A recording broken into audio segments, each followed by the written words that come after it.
Hi, my name's Lulu, and no, I wasn't supposed to be here. Not in this uniform, not on this base, not in the photo albums my family keeps in the living room back home. At NATO camp, they said I didn't belong. My sister said it first. She can't lift a backpack, she told the others. Why would the army accept trash like her? They all laughed, even the officers. But no one laughed when the KLL code lit up on my wrist, and no one expected what happened next. But here's the thing. What if being underestimated wasn't the worst part? What if it was knowing your own blood made sure of it? I could feel the gravel grind under my boots as I stepped onto the formation field at Fort Carson. Colorado's dry morning chill bit through the stiff canvas of my uniform, but the real sting wasn't from the wind, it came from the eyes. Every glance felt like a judgment. My last name, Ashford, didn't mean much out here, but I knew exactly whose last name did. They called our names one by one. And mine was met with a beat of silence before the officer moved on. No nod, no second glance. And then I heard it, her laugh, that signature clipped tone, too familiar to mistake. Isolde. I turned my head slightly and saw her in full uniform, arms crossed, sunglasses perched like a crown. She wasn't part of this drill. No, she was standing on the sidelines, watching. She can't even lift a backpack, she said loud enough for the nearby recruits to hear. Why would the army accept trash like her? The words cut through the air like they were rehearsed. Some recruits laughed. A couple more turned to see who she was talking about. Then they looked at me, like I was a joke written in bold font. I didn't flinch, not outwardly, but my stomach tightened the way it used to when the teachers at school forgot I was in the room. I kept my stance, arms behind my back, chin up, but inside, I heard the door slam, the one that locked me out of the real family again. Later that night, I found a moment of silence tucked between the barracks' routine noise. Lights Out was still an hour away, and most of the women were doing gear checks or scrolling their phones. I sat on the lower bunk, phone in hand, already regretting opening the family group chat. There it was. A video from earlier, shot by someone with a shaky hand. Isolde's voice was clear, the words looped again. Trash, like her. My brother had responded with a tha emoji. My father, retired Marine, texted, "Hope you survive the first week, soldier." They weren't trying to be cruel.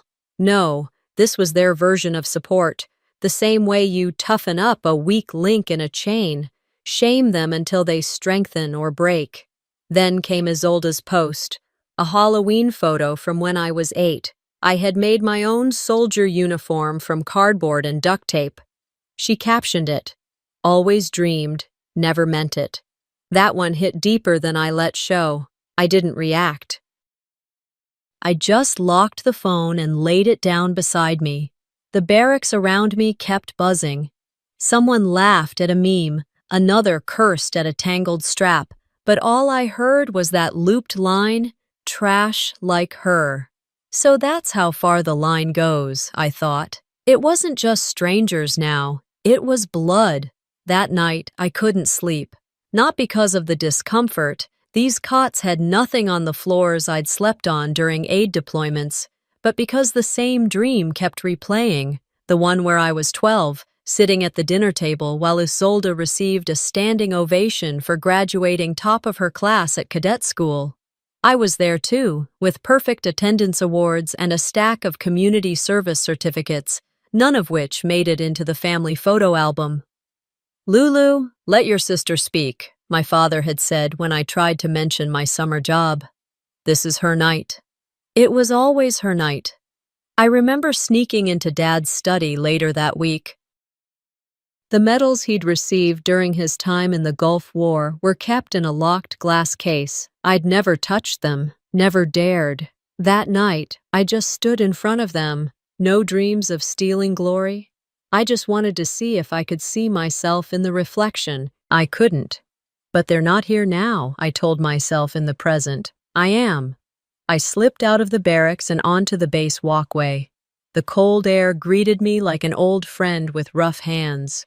The concrete beneath my boots echoed louder now, almost rhythmically. I stopped beneath the glowing barracks sign and looked up at the window where Isolda's office lights still burned. She was probably debriefing someone, or maybe laughing about me again. Either way, I didn't care. Not in the way they expected me to. They wanted me to retreat, to crumble. Instead, I whispered to the dark, "Let them laugh. I'm not done yet." I didn't expect my name would already be a joke before I even spoke a word. But here I was, walking into my first unit briefing with eyes glancing over me like I was a misplaced form someone forgot to file properly. Nobody needed to say anything. The smirks did the talking. They had stationed me with Squad 9, unofficially referred to as the Deadweight Division. It was the squad where they tucked away anyone they didn't want to deal with, recruits who barely passed the physical, a couple recovering from injuries, one guy who couldn't complete a full march without complaining about shin splints. And then there was me. The first thought that crossed my mind was, this can't be random. Not when my sister was overseeing squad assignments. Isolde had always been meticulous about optics. Her career, her reputation, even what coffee cup she used in public meetings. There was no way she didn't have a hand in this. Still, I said nothing. I took my spot at the back of the formation and stood still, just like I'd done at family dinners, there but never quite included. After briefing, we were dismissed for gear inspection. I stopped by the mess hall for a quick lunch, trying to blend into the rhythm of things. That's when I saw it, my name tag. It no longer said Lulu Ashford. Pasted neatly over it, in bubble letters someone had clearly prepared in advance, was a label. Recruit Barbie. I paused, tray still in my hands. A few heads turned. One of the guys sitting nearby elbowed his buddy and muttered, "Guess they're letting dolls enlist now." Another added, "Hope she brought high heels for the hike." I didn't react. I sat down at the far corner of the table, peeled off the sticker, and dropped it into my tray. Not dramatically, just quietly. Nobody owned up to it. Of course they didn't. That's how these things worked. Passive aggression was always safer when backed by group laughter and plausible deniability. After lunch, I headed to the supply room to check on my issued gear. The clerk barely looked up as he handed me a checklist. My boots, standard, uniform, one size too big, nothing new, but it was the field knife that mattered, a clean, simple tool that most didn't think twice about. To me, it was proof I belonged here, not because I wanted to fight, but because I refused to fold. Back in the barracks, I lined everything up along the edge of my bunk, boots straight, tags visible, blade sharp. I took out my journal and opened to a fresh page. Only one sentence. Barbie doesn't carry field knives. I do. As I capped the pen, I found myself replaying a conversation from 2 years ago, the kind of moment that doesn't seem important until later. It was a family dinner, one of those rare ones where we were all in the same room. Isolde had just been promoted to NATO command, and the living room practically turned into a press conference. Dad poured wine. Mom beamed like the mayor's wife at a ribbon cutting. I said nothing for most of the night. Then I finally spoke up. "I've been thinking about applying for training." Mom didn't even look up. "That's cute, honey." That was it. No follow-up. No question. Just a polite chuckle and back to the real star of the evening. I'd gone quiet after that, not because I doubted myself, but because I understood the score. In this family, achievements didn't count unless they came with medals and press releases, and mine never did. As night settled over Fort Carson, I sat at the foot of my bunk, the hum of the ceiling fan above filling the silence. I wasn't angry, Not in the explosive way people expected. It was a slow-burning kind of resolve, the kind that doesn't flare but simmers. They wanted to laugh? Fine. They wanted to slap fake labels on me? Go ahead. But every step I took on that training ground, every mile I marched, every inch I moved forward, it would be mine, not borrowed, not granted, not gifted by bloodline or favors, mine. I closed the journal, slid it under the mattress, and lay back. Tomorrow would be another day in Squad 9, the deadweight division, and I'd make sure the weight I carried wasn't mine to be ashamed of, but theirs to answer for. They called my placement an error, but it wasn't. It was calculated. The night navigation drill had wrapped after midnight. Our squad wasn't expected to finish, let alone succeed, but we did. We completed the course with time to spare, mostly because I'd spotted the route glitch in the GPS about a mile in. I didn't say anything dramatic, just a simple, "We're off by 2 degrees." Our lead hesitated, but eventually shifted course. We passed the checkpoint with the fastest time. No one said thank you. I wasn't surprised. The next morning, our squad leader posted the results on the wall outside the command tent. I walked past them like everyone else, trying not to look too eager. But there was something missing, my name. There were 10 people in the squad. 9 were listed. 9 received commendation ribbons clipped to their training vests. I stood quietly in line, waiting to see if mine had been overlooked. When the officer got to me, he paused, checked his clipboard, then said, "Not here, maybe a clerical error." A guy behind me, Simmons, leaned in and whispered, "Didn't you lead the damn course?" I gave a half smile. Apparently not enough to matter. It didn't bother me the way it might have before, not after the sticker, not after the barracks smirks, and not after being dropped into a squad of rejects like it was some kind of accident. I didn't need their ribbon. I needed to remember. Later that week, they held a ceremony at the flag circle, base-wide morning formation. Everyone in dress uniforms, boots polished to mirror shine. The sun hit just above the Rockies, blinding and warm. They called names one by one, recognizing squads, individuals, leadership potential. Mine was never spoken. I stood there, motionless, eyes ahead, heart steady. I could feel the presence beside me, Isolde. She didn't look at me, didn't say a word. The microphone crackled, a few final names, scattered applause, then silence. They had skipped me, not forgotten, skipped. I'd worn my uniform with every medal I'd earned before this. Small recognitions from civilian projects, overseas relief work, low-profile certifications most soldiers never heard of, but I stood there invisible, and she, my sister, stood right there and let it happen. After dismissal, I didn't return to the barracks right away. I sat alone at the edge of the track field, letting the wind cut across the open dirt. That's when the memory came in, one I hadn't thought about in years. Isolde's 30th birthday party.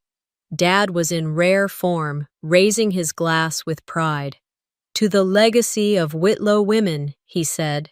"Leaders, protectors, no one stronger." Everyone clapped. Isolde glowed.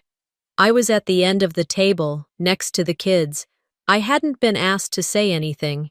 No one mentioned my name. Later, Aunt Valerie leaned down and patted my shoulder. "You're just a little softer, and that's okay too." I smiled politely, but I remembered the sting in those words. Softer meant smaller, quieter, less important. Now here I was on a military base performing better than half the squad, but still standing in silence. Not because I had nothing to say, but because no one wanted to hear it. That night, I didn't eat with the others.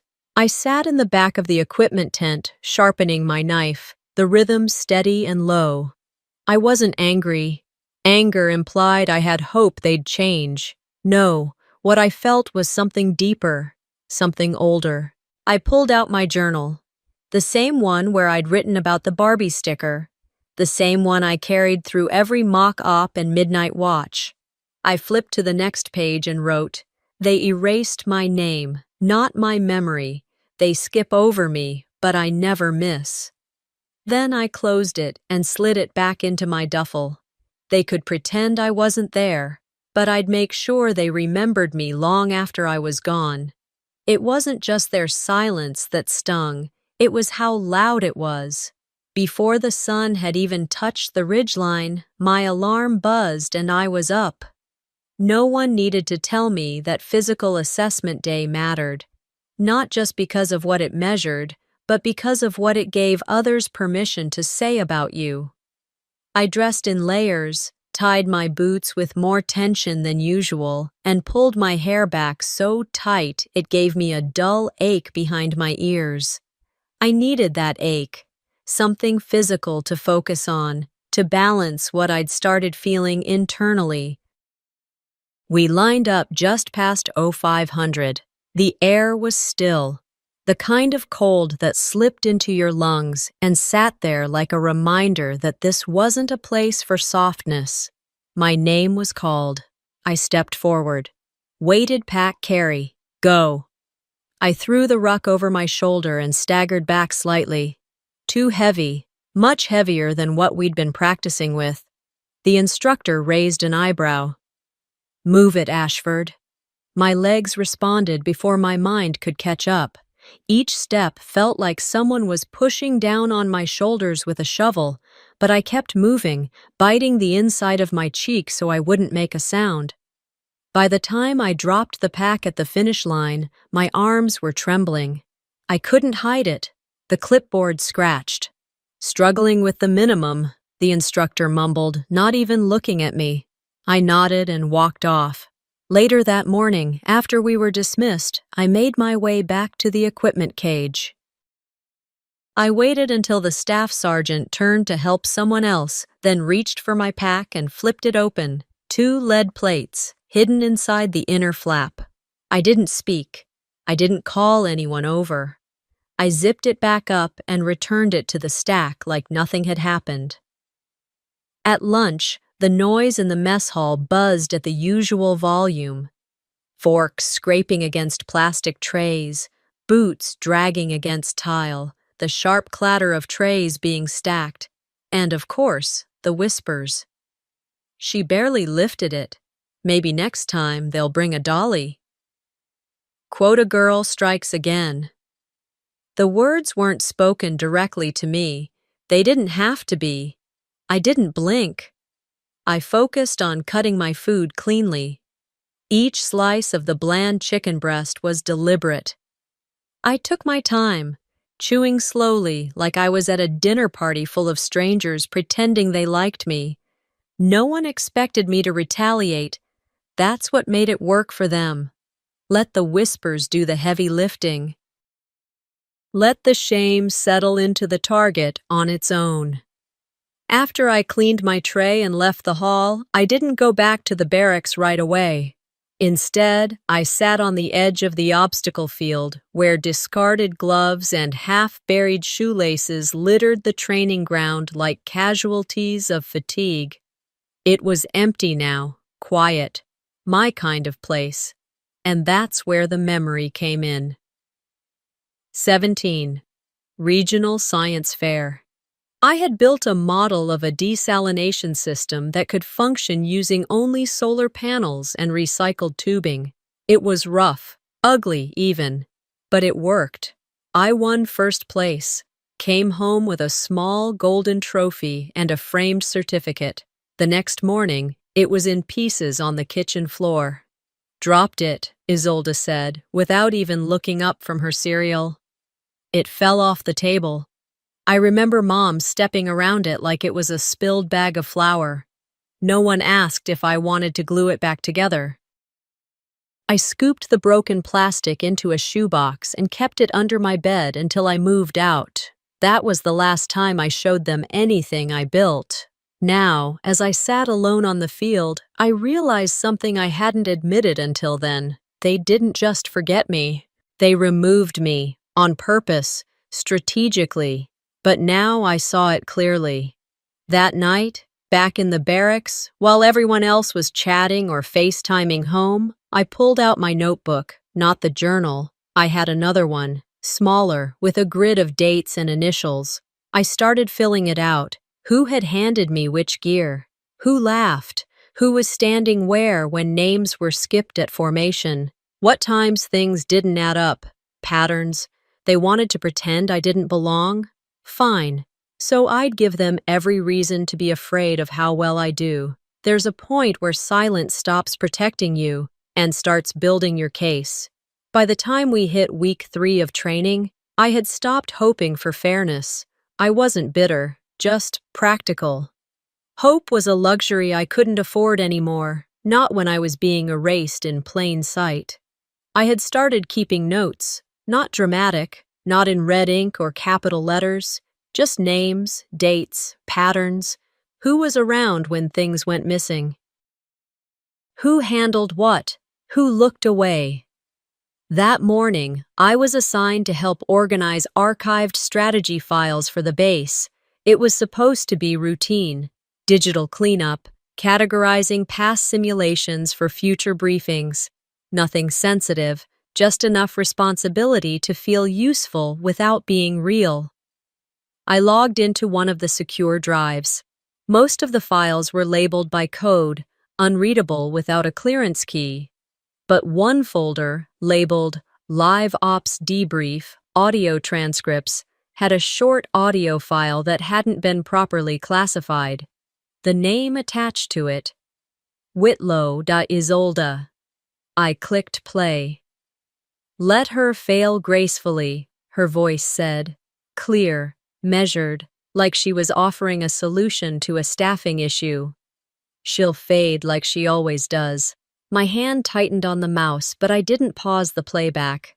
I listened to the full 32 seconds. Her tone never shifted. No anger, no contempt. Just calm dismissal. That was the part that hurt the most. She wasn't angry with me. She just didn't think I mattered. I saved the file to an encrypted folder, not to use it right away, but to remind myself that everything I was feeling wasn't imagined. There it was, recorded in her voice. My sister wasn't protecting me. She was planning my disappearance. That afternoon, the command assignment list was posted in the common hallway. Squad rotations, tactical leadership designations. My unit was on the board, listed under Operation Quill Strike, a simulation exercise focused on civilian evac protocols. I scanned the roster twice. My name wasn't there, but the rest of my squad was. I approached the officer on duty, Captain Murrow, someone I'd never spoken to directly. He looked up as I gestured to the board. My squad's there, sir, but I'm not. He blinked at me, checked the sheet, and said, probably an oversight. These things happen. I nodded once, understood, and walked away, but I didn't believe that for a second. After chow, I slipped into the admin tent. No one else was there yet, lights still off, air faintly cold from the evening breeze coming in through the half-open flap. I made my way to the end desk, where Isolda often worked late. Her chair was pushed in, neat as always. I pulled a page from my notebook, wrote exactly one sentence, and placed it square in the center of her desk. I was quiet because I respected you. That won't stop me from seeing this through. Then I left. I didn't look back. The next few hours passed like any other. We cleaned gear, rotated mess hall shifts, double-checked our kits for morning drills, but something inside me had shifted. I wasn't waiting for recognition anymore. I wasn't bracing for more damage. I was preparing. That night, as the barracks lights dimmed, I lay on my bunk and stared at the ceiling. I let my mind drift back to a moment I hadn't thought about in years. I was 21. Just finished leading a summer youth mentorship program that connected local high schoolers to environmental cleanup projects in underfunded counties. My advisor had nominated me for a community leadership scholarship, and I'd won. I remember standing on that stage, accepting the certificate. I was wearing a dress Isolde once told me made me look too wholesome, whatever that meant. My parents weren't there. They had prior commitments. Isolde, I later learned, was on the scholarship board. 3 days later, I received a message saying the award had been revoked. A clerical error, they said. I hadn't qualified. No one ever explained why. I never asked, because somewhere deep down, I knew, and that knowledge had followed me ever since, not as a wound, but as a weight, something I carried the way soldiers carry gear, strapped tight to your back, always accounted for, never dropped. But now I was done carrying it in silence. The next morning, I didn't wait for the system to call my name. I moved before it could erase me again. By 0500, I was already tightening the straps on my gear, every loop double-checked, every buckle locked. There was a night combat simulation scheduled for the evening, but I didn't want to wait until then to be ready. I had this rhythm now: wake, prep, watch. The more I learned their patterns, the more deliberate I became with mine. I didn't speak to anyone at breakfast. My squad barely looked at me, except Simmons, who gave me a small nod on his way to refill his canteen. I returned the gesture. Sometimes, that's all you need. The day crawled by with drills and admin tasks until the late afternoon briefing called for full gear assembly at the North Range. The air was dry, the kind of sharp, quiet cold that usually precedes something going wrong. By the time the sun dipped behind the trees, the simulated emergency had been issued. Our squad was tasked with securing a perimeter under low-light conditions while navigating uneven terrain. I moved with caution and calculation. Each step was intentional, my eyes adjusting quickly to the changing contrast as we dropped into a shallow ravine. That's when it happened. We were moving single file across the incline. The footing was loose, the rocks shifting under our boots. I heard a grunt behind me, just a split second before I felt a shove to my lower back. I pitched forward, skidding hard across the dirt. My knee caught a jagged edge of stone, and I felt warm blood soak into the fabric instantly. My palms scraped against gravel as I braced the fall. The recruit behind me muttered, "Watch your step." I didn't respond. I didn't need to. I saw his face when he looked down at me, too composed, too rehearsed. I pushed myself up slowly, brushing dirt from my uniform. The pain didn't register fully until I stood again, but I forced my breath steady. When we regrouped, the squad leader barked, "Ashford, falls on you. You broke formation." I met his eyes. "Sir, I was pushed." His expression didn't change. "Then maintain your spacing next time." No reprimand to the guy behind me, no offer to check the incline, no mention of the blood running down my shin, just a black mark by my name, again. After the debrief, I limped back to the barracks. The medic offered ointment and gauze. I wrapped the wound myself, fingers steady. I didn't want pity. I wanted proof. Back in my corner, I unzipped my field kit to reorganize and caught the edge of something lodged behind the lining of the main compartment. A folded, creased envelope, yellowing at the corners. I stared at it for a moment, already knowing what it was. Mom's handwriting. The slight curve on the L in my name gave it away. I opened it slowly, the paper soft with time. "Lulu, you don't need to raise your voice to be powerful. I've always known the quiet ones carry the sharpest steel. You won't need to shout to be heard. Trust me. Love you, always, Mom." I read it once, then again.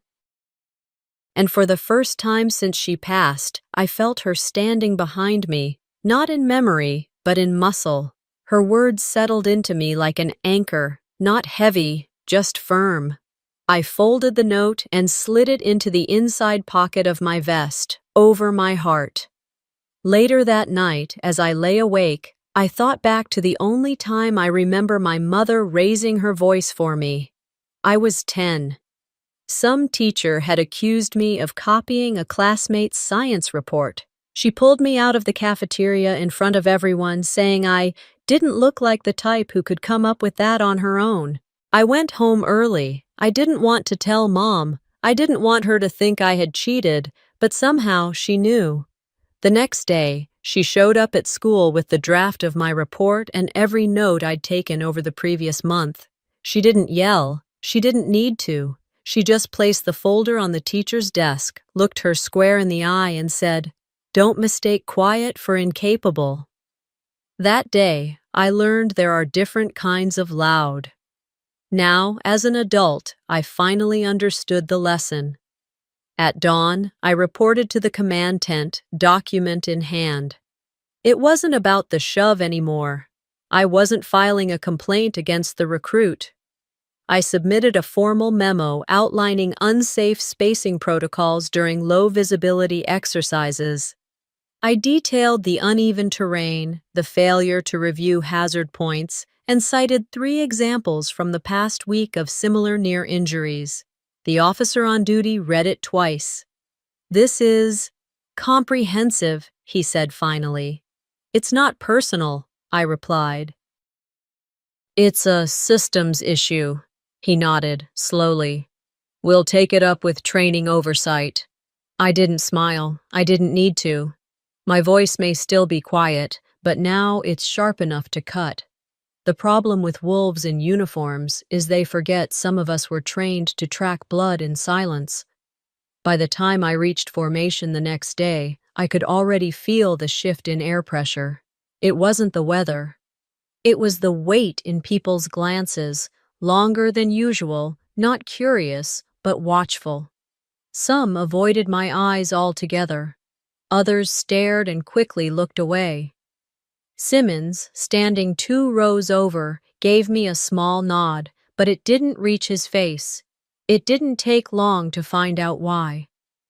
At mid-morning, while waiting in line at the range tower for our squad's turn at marksmanship drills, I heard a snort of laughter behind me. "Guess KLL stands for Kidding, Lost, and Liability," someone muttered. Another voice chimed in. "Check the group chat." "It's right there!" My hand froze on the bolt of my training rifle. I turned slowly, saying nothing, but it was enough to see the guilt flicker across a few faces. Back in the barracks during break, I logged into the base's closed communication app. It didn't take long to find it. A zoomed-in photo of my wrist, the KLL013 code visible under the cuff of my sleeve. Someone had cropped it and added the caption, K equals kidding, L equals lost, LE liability. It had already been viewed over 200 times, reacted to, laughed at, shared. I stared at the screen for a full minute before closing the app. I didn't delete the image. Instead, after dinner, I printed it out on the old black and white copier in the admin office while finishing a report. Then I returned to my barracks, opened my locker, and taped the photo inside the door. I wanted them to see what I saw every day, because when people show you what they really think of you, don't erase it, remember it. The next afternoon, during a training obstacle course, I strained my left calf scaling a cargo net. The pain was sharp, instant, but I landed on my feet and finished the circuit anyway. When the throbbing didn't stop hours later, I limped to the medic station. The young nurse on duty, a second-year corps recruit, wrapped the leg in ice and filled out the injury form. "Protocol says we notify your emergency contact," she said, glancing up. I nodded without thinking. "It's my sister, Isolde Whitlow." She blinked, typed something into the tablet, then hesitated. After a pause, she said softly, "It looks like she already signed the form earlier, checked the box for no contact necessary." I didn't ask how. I didn't ask when. I just said, "Got it," and walked out. There was nothing to say. Except maybe, of course she did. That night, I wrapped my calf again myself. No one offered help. I didn't expect it. I propped my leg on a crate under the bunk and lay back, eyes fixed on the underside of the top bed. The silence stretched long until my mind wandered back, uninvited, to when I was 19. I had been hospitalized for dehydration and exhaustion after 2 straight weeks volunteering at a crisis shelter. The heat wave had overwhelmed the facility, and I hadn't taken care of myself. I collapsed during cleanup duty. The ER was full, but they gave me fluids, ran labs, and told me to rest for 2 days. I remember lying there, wondering if anyone had called Isolde. She was stationed just 40 minutes away at the time. She never came. Dad said later, "She's busy, don't take it personal." I didn't cry. I didn't even get angry. But I remembered, now at 32, I didn't need an excuse anymore. I just needed a plan. So I stopped journaling. No more writing down how I felt. That wasn't working anymore. Instead, I started sketching. Tactical layouts, timelines, diagrams. I mapped who entered where, who stood near what, who laughed when something accidental happened. I noted supply chain anomalies, schedule deviations, assignment patterns. I created a secure digital drive, accessible only through encrypted login, and uploaded every image, every clipped audio, every note, not to prove myself, to prepare. If they wanted to keep playing games, fine.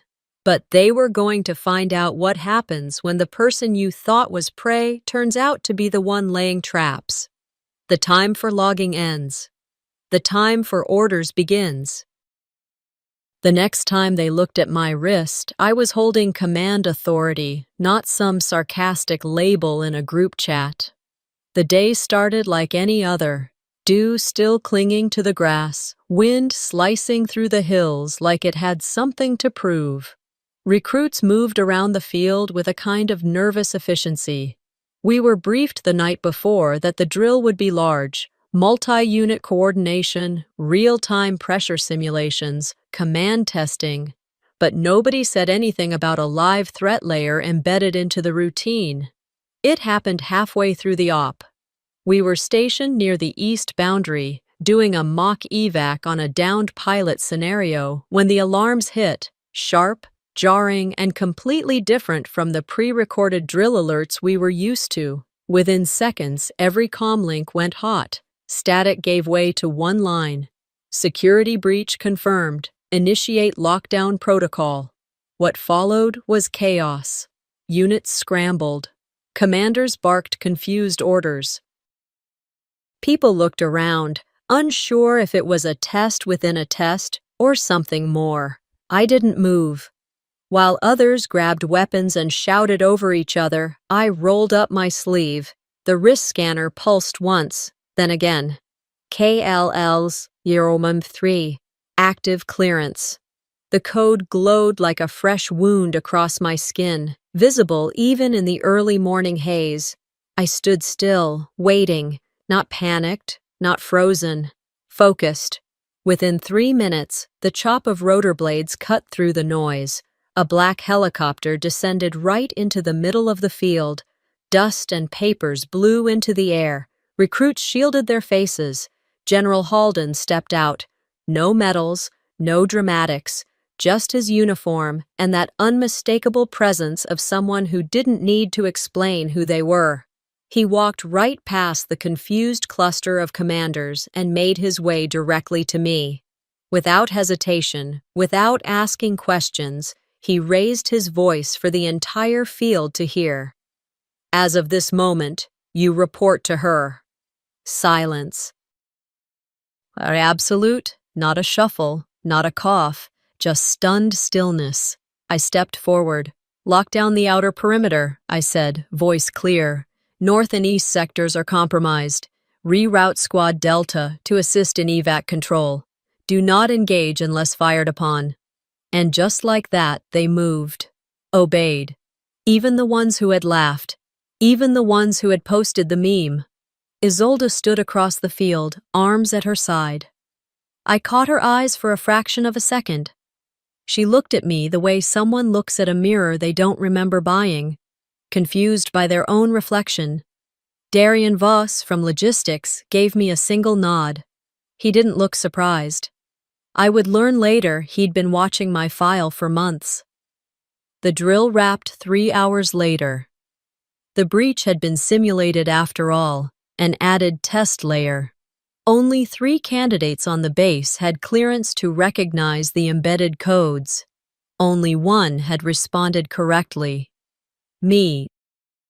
By sunset, I was in temporary command quarters near the operations trailer. No medals were pinned, no announcements were made, just a silent shift in posture when I entered the room. They didn't talk behind my back anymore. Now they talked when I walked away. I unzipped my duffel and reached for my notepad, ready to log the after-action. But something else slipped out with it. A piece of folded paper, soft at the edges from being handled. A child's drawing, done in crayon. Me, in a simple soldier's pose, blue and red lines forming my uniform, and the words printed at the bottom, "To the silent soldier." I recognized the handwriting. The girl from the base cafeteria a few weeks ago. She dropped her juice, and I helped her clean it up without saying a word. She asked if I was a real soldier. I had nodded. She smiled and said, "You're quiet. That means you're strong." And I guess that was enough. I held the drawing in my lap and just let go. For the first time in months, I cried. Not from pain, not from shame, but from the sheer, unexpected release of it all. That night, I walked back to the command tent to turn in my report. On my way out, Isolde was standing nearby, arms folded, waiting. "I didn't know," she started. "I didn't stop walking," she added. "I was trying to protect you." I paused, long enough for her to think I might say something, but I didn't. I kept going, not because I hated her, but because I didn't need her anymore. Sometimes the greatest closure is when the door locks from your side. After the encounter with Isolde outside the command tent, I went straight to the debriefing room. It was quiet except for the occasional shuffle of papers. General Halden stood by the window, not in uniform this time, just a plain shirt and slacks like he'd finally taken off the performance layer all of us had been forced to wear. He didn't speak right away. He let me sit, let the silence breathe. "This won't be the last time someone questions how you got here," he said eventually, "but it should be the last time you do." I nodded. "Understood, sir." He didn't ask about my family. He didn't need to. He handed me a file, transfer papers, with a new assignment marked classified. Not disciplinary, not even corrective, just elevation. "Use your discretion and your silence," he added with a half smile. I stood, shook his hand, and walked out into the morning air. Word travels fast on base. Rumors move faster than official memos. By noon, everyone had heard about the code, the command override, the general's arrival. Some stared, some avoided eye contact like I was contagious, but no one laughed. Even Brady, the same officer who once called my wrist tattoo some cosplay gamer tag, avoided the mess hall that day. I heard he'd been reassigned to admin duties off base. No ceremony, just gone. Someone posted a thread on the base's internal forum that evening. "Respect the quiet ones, especially when they outrank you." It went viral within hours. No one dared comment under their real name. The next day, I returned to my quarters early to pack. My time here was over, and I didn't need another ceremony to mark it. My cot was already stripped, my gear squared away in neat rows. At the bottom of my bag, underneath my field jacket and extra pair of boots, was the letter. The one from Mom. The edges were soft now, the crease lines deeper. But her words hadn't faded. I sat for a moment, letting my hand rest on the paper. Then I opened it. not to read it again, but to smooth it flat one last time. I slid it into the inner flap of the pack, zipped it shut, and didn't look back. She didn't need to speak louder than the others. She just needed to be the voice I could still hear. That evening, I crossed the base yard in silence. The tarmac glowed under the floodlights. A chopper waited near the edge, its rotors still, the crew standing by. I didn't carry anything in my hands, just the pack on my back, the code on my wrist, and a memory tucked where no one could reach it. Isolde wasn't there. Not physically. Not emotionally. And for once, I didn't need her to be. But as I passed the admin building, I caught a glimpse of her through the glass. She was sitting at a desk, shoulders rounded in a way I hadn't seen before. A coffee cup in hand, staring out a window she'd never noticed before this week. She didn't move. Neither did I. I kept walking. Inside the hangar, there was a mirror by the lockers, something standard issue but rarely looked into. I stopped for a second, out of habit more than vanity. This time, I didn't look to adjust my hair or check my collar. I just looked. And for the first time in years, I didn't check for approval in the reflection. I checked for alignment. And I was exactly where I needed to be. The chopper lifted off 10 minutes later. No fanfare, no one waving goodbye. And still, it felt like the proudest departure I'd ever made. Some doors you close to protect yourself. Others you close because you've finally walked out whole. Sometimes the most powerful voice in the room isn't the one that shouts, it's the one that refuses to break. Lulu's story reminds us that silence isn't weakness, and being overlooked doesn't mean you're unworthy. Have you ever been dismissed by the people who should have stood beside you? What did you do with that silence? Drop your thoughts in the comments. Your story matters too. And don't forget to subscribe for more real, raw, and powerful revenge stories just like this one.